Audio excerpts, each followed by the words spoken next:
جب باپ یہ دیکھتا ہے کہ میری اولاد سے کوئی محبت کر رہا ہے تو باپ خود یہ خیال رکھتا ہے کہ اب اس شخص کو کیا ضرورت ہے، میں بھی اس کی ضرورت پوری کروں. تو وہی معاملہ ہے غریب نواز کی بارگاہ میں. اور یہ جو ہم بارگاہ میں لے کے جاتے ہیں سب کو، جی جو بھی خدام حضرات بارگاہ میں لے کے حاضر ہوتے ہیں، تو وہ خواجہ صاحب کی بارگاہ میں کسی زائرین کو جب لے کے جاتے ہیں تو جیسے بچہ اپنے باپ کے پاس لے کے جاتا ہے، اپنے باپ سے سفارش کرتا ہے، اپنے مالک سے سفارش کرتا ہے، ویسے خواجہ صاحب کی بارگاہ میں لے جا کے ہم ہمارے باپ سے کہتے ہیں کہ غریب نواز یہ ہمارے چاہنے والے ہیں، آپ کے نام سے ہمارے سے محبت کرتے ہیں. تو پھر غریب نواز کی نظر اگر سید خواجہ فخر الدین گردیزی رحمۃ اللہ علیہ، جو حضور سرکار غریب نواز کے پھوپھیزاد بھائی بھی ہوتے ہیں جی اور پیرزاد بھائی بھی ہوتے ہیں، یعنی غریب نواز کے پیر و مرشد حضرت خواجہ عثمان ہربنی رحمۃ اللہ علیہ کے مرید بھی ہیں.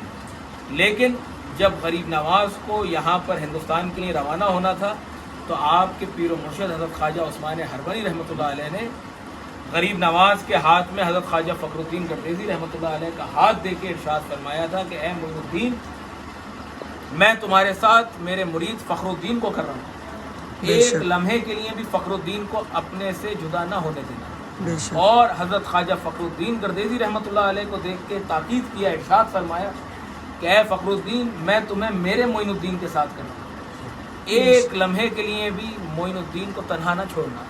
اور جس طرح سے آج تک تم نے میری خدمت کی اس طرح سے معین الدین کی خدمت کرنا. تو اس لمحے کے بعد سے حضرت خواجہ فخر الدین گردیزی رحمۃ اللہ نے کبھی بھی غریب نواز کو اپنا بھائی نہیں کہا.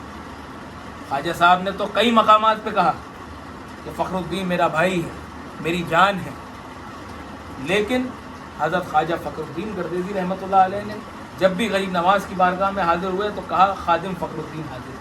تو یہ جو خادم الفاظ ہے جی یہ ہمیں پیر و مرشد کی طرف سے ملا. ہم خواجہ صاحب سے ہمارا تعلق ننیالی بھی ہے اور ددیالی بھی ہے، لیکن اپنے آپ کو اس چوکھٹ کا غلام، اس چوکھٹ کا کتا، اس چوکھٹ کا سب کہنے میں فخر محسوس کرتے ہیں. بے شک سبحان اللہ. پھر حضرت خواجہ فخر الدین گردیزی رحمۃ اللہ علیہ سے غریب نواز کو جو محبت تھی اس کی دلیل یہ ہے کہ غریب نواز نے اپنے صاحبزادے کا نام بھی حضرت خواجہ فخر الدین گردیزی رحمۃ اللہ علیہ کے نام پہ رکھا. حضرت خواجہ سید فخر الدین حسن چشتی ثم سرواڑی.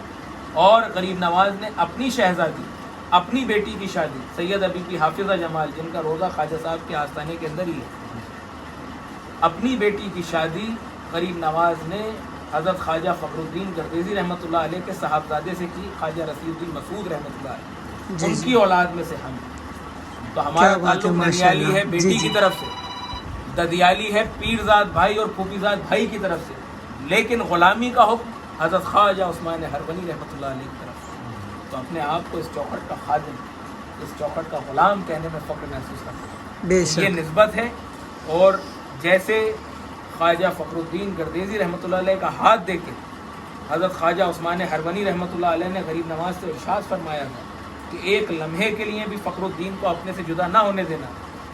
ایسا لگتا ہے کہ حضرت خواجہ معین الدین حسن چشتی رحمۃ اللہ علیہ غریب نواز نے اسی وقت اپنے پیر و مرشد کا حکم اس طرح سے پورا کیا کہ اے پیر و مرشد، میں فخر الدین کو تو کیا، اس کی تمام اولاد کو اپنی چوکھٹ سے کبھی جدا نہیں کروں گا. بے شک سبحان وہ اللہ. 850 سال پرانا جو لمحہ جو میں بیان کر رہا ہوں، اس وقت جو پیکٹ ہوا، جو بات کی، اس لمحے سے لے کے آج اس سیکنڈ جو میں آپ سے گفتگو کر رہا ہوں، ایک لمحے کے لیے بھی غریب نواز نے حضرت خواجہ فخر الدین گردیزی رحمۃ اللہ علیہ اور آپ کی اولاد کو ایک سیکنڈ کے لیے بھی اپنی چوکھٹ سے جدا نہیں کیا. یہ دنیا کی سب سے بڑی مثال ہے.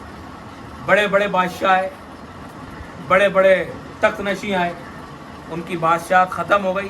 آج ان کے خاندان کا پتہ نہیں، جنہوں نے پورے ہندوستان پہ راج کیا، پورے ایشیا پہ راج کیا، آج ان کے خاندان کا کوئی پتہ بتا دے ہمارے کو، کسی کو معلوم نہیں. لیکن 850 سال سے حضور سرکار غریب نواز کی اولاد ڈٹ کر خدمت پر قائم اور دائم. اور جب ہم آنکھ کھولتے ہیں حضرت خواجہ فخر الدین گردیزی رحمۃ اللہ علیہ کی جتنی بھی اولاد ہیں، جب بچہ پیدا ہوتا ہے اور اپنے گھر سے جب باہر نکلتا ہے پہلی مرتبہ، تو سب سے پہلے وہ غریب نواز کی چوکھٹ چومتا ہے اور غریب نواز کا روضہ دیکھتا ہے. اور ماں باپ خواجہ صاحب کی بارگاہ میں یہ کہہ کے پیش کرتے ہیں کہ غریب نواز آپ کا ایک اور غلام حاضر ہے. آپ کا ایک اور خادم حاضر ہے، اور جب اس دنیا سے رخصت ہوتے ہیں تب بھی خواجہ صاحب کے قدموں میں ہی جنازہ رکھا جاتا ہے اور خواجہ صاحب کے قدموں میں ہی سپرد خاک کیا جاتا ہے۔